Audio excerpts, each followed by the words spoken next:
Dr. Eris Thorn felt the cold seep through his gloves. It was not the chill of the Giza necropolis dig site, it was a deeper, more ancient cold. Before him lay a sarcophagus, but not one of gold or granite. This one was carved from a single massive piece of polished obsidian.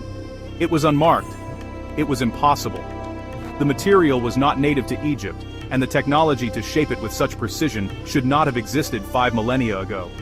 His team buzzed with excitement, their lights dancing across the impossibly smooth, black surface.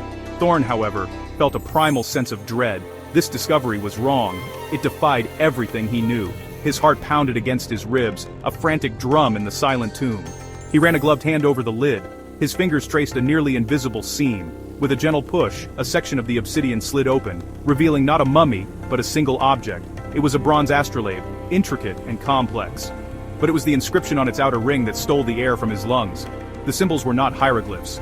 They were a strange, geometric script he had only seen once before, in a forbidden text describing a pre-dynastic cult.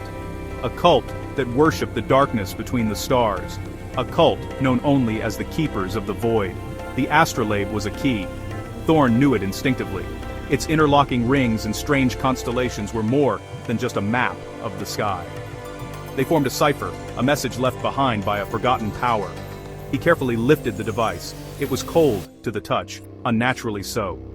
As his fingers closed around it, the symbols on the rings began to glow with a faint, blue light. It pulsed softly, like a slow heartbeat. This was not just an archaeological find, it was a warning, a challenge, a secret that had been buried for thousands of years, waiting for the right person, or the wrong one, to uncover it. Suddenly, a shout echoed from the tunnel entrance above. It was the voice of his lead excavator, panicked and sharp. "Eris! We have company! They're armed!" Thorn's blood ran cold. He had not told anyone about this specific chamber, a hidden space he'd located using ground-penetrating radar. Someone had been watching him. They knew. He clutched the astrolabe, its pulsing light now a frantic beacon in the darkness. The ancient conspiracy was not just a matter of historical record. It was alive, and it had come to reclaim its secrets, with lethal force if necessary. The hunt had begun. Thorn scrambled through the labyrinthine tunnels beneath the pyramid. The shouts of his pursuers grew louder, their heavy boots echoing off the ancient stones. He clutched the astrolabe to his chest, its rhythmic glow a strange comfort in the chaos. He had to escape. He had to understand. The symbols on the device swirled in his mind, a puzzle he had to solve before his rivals caught him. He knew who they were, the Serpent Brotherhood, a shadowy organization of collectors and power brokers, who believed they were the rightful heirs to the world's most powerful artifacts. They were ruthless, they were relentless, and they wanted the astrolabe. He burst out into the desert night, the cold air a shock against his sweat-soaked skin. The pyramids loomed behind him, silent witnesses to his desperate flight. The astrolabe's glow intensified, projecting a faint constellation onto the sand. It was not a known star pattern. Thorn realized it wasn't a map of the sky, but of the Earth. He recognized the coordinates. They pointed to another lost wonder of the ancient world, the forgotten city of Petra. The Keepers of the Void had not limited their influence to Egypt. Their network was global.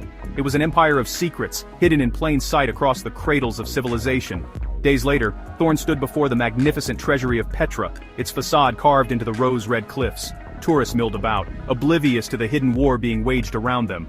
Following the astrolabe's guidance, Thorn found a hidden chamber behind the main facade, a space concealed by a clever rock mechanism. Inside, the walls were covered in the same geometric script from the astrolabe. But this was not just a message, it was a history. A story of a power that existed long before the pharaohs, before any recorded civilization. A power that did not come from the sun, but from the void. As he translated the text, a horrifying picture began to form. The Keepers were not just a cult, they were scientists, philosophers. They had discovered a way to harness a form of energy from dark matter, a power they called the Echo of Creation. This power could alter reality, bend space, and grant unimaginable influence. The Serpent Brotherhood did not just want an artifact, they wanted the source of this power. The astrolabe was not the key to a treasure, it was the key to a weapon of cosmic proportions. A new sound from the chamber entrance told him he was not alone. The figure standing in the doorway was silhouetted against the bright Jordanian sun. It was Juliana, his former colleague, and a known operative for the Serpent Brotherhood. Her face was a mask of cold determination. "Aris," she said, her voice smooth as silk. "Don't be a fool. That device does not belong to you. It belongs to those who understand its true potential." She took a step forward, a small, dark object in her hand.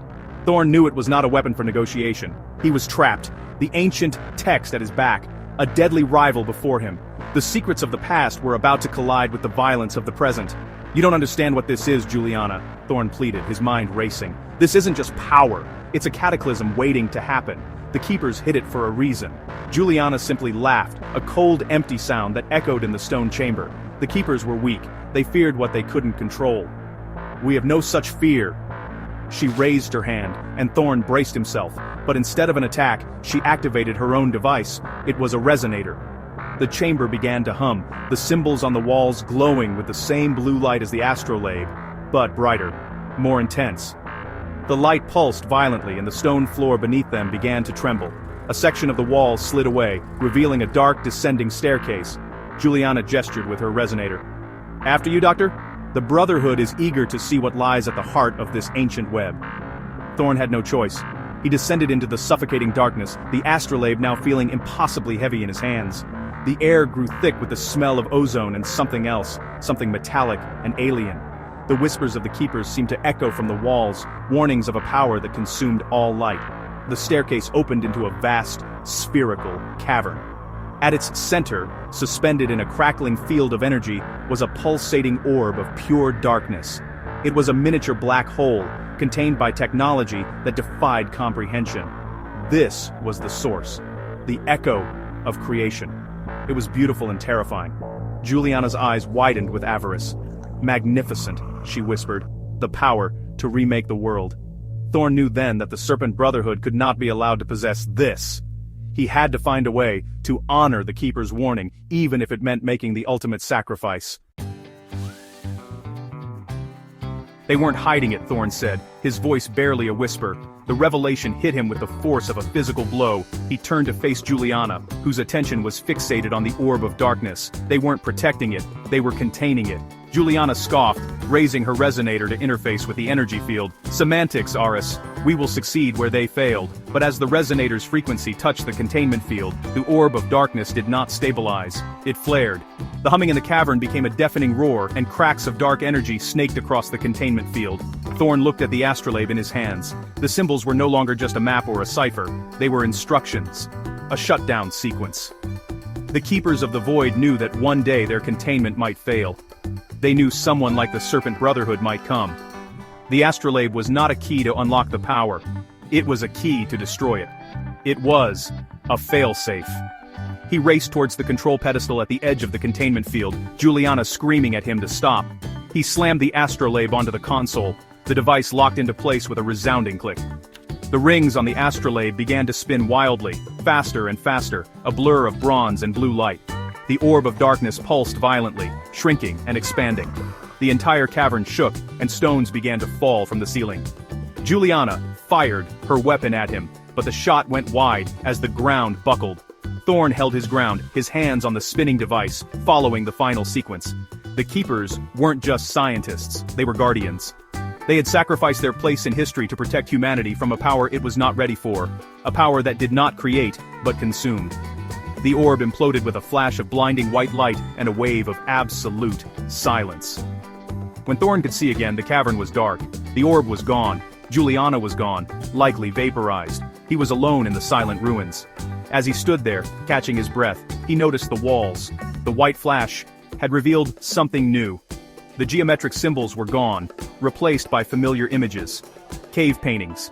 They depicted early humans hunting mammoths, gathering around fires, and looking up at the stars.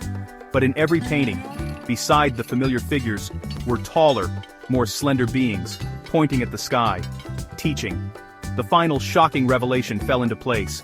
The Keepers of the Void were not a cult from a forgotten civilization. They were the first civilization, and they were not from Earth.